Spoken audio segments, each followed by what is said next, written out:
সংসার জীবনে কিছু মূল্যবান পরামর্শ। নাম্বার 1, ঝগড়া হলে হবে, এটা স্বাভাবিক, কিন্তু এর জন্য যেন বেডরুম আলাদা না হয়। এর জন্য যদি বেডরুম আলাদা হয় তাহলে দেখবেন একটা সময় পর আপনাদের এই সম্পর্কটা ছিন্নভিন্ন হয়ে যাবে। সেজন্য সংসার জীবনে ঝামেলা হবে, ঝগড়া হবে, ইটিসি কারণে হতে পারে, কিন্তু এর জন্য কখনোই যেন বেডরুম আলাদা না হয়। Be careful. বেডরুম যদি আলাদা হয়ে যায় তাহলে একটা সময় পর দেখবেন আপনারাও আলাদা হয়ে যাবেন।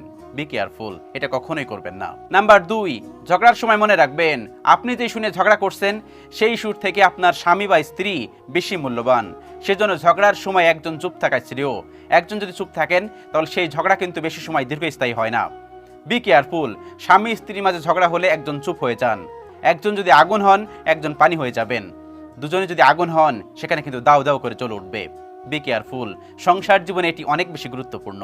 নাম্বার 3, কখনো কখনো আপনি সঠিক হলেও সেখানে বাড়াবাড়ি না করে শান্ত হয়ে যান। সেখানে যদি আপনি হেরেও যান আপনার ভালোবাসা কিন্তু জিতে যাবে। আর যদি আপনি সেখানে বেশি বাড়াবাড়ি করেন তাহলে আপনাদের স্বামী স্ত্রীর মধ্যে যে সম্পর্কটা আছে সেটা কিন্তু ছিন্ন ভিন্ন হয়ে যাবে। Be careful. সংসার জীবনে এগুলো অনেক বেশি মেইনটেইন করে চলা উচিত। এগুলো যদি আপনি মেইনটেইন করে চলেন তাহলে দেখবেন সংসার জীবনে অশান্তি কম আসবে। সংসার জীবন যদি আপনার ভালো হয় তাহলে দুনিয়াতে জান্নাত পাবেন, আর যদি সংসার জীবন খারাপ হয় জাহান্নাম কি দুনিয়াতে দেখতে পারবেন। Be careful. আল্লাহ রাব্বুল আলামিন আমাদের সকলকে বোঝার তৌফিক দান করুন। আমিন।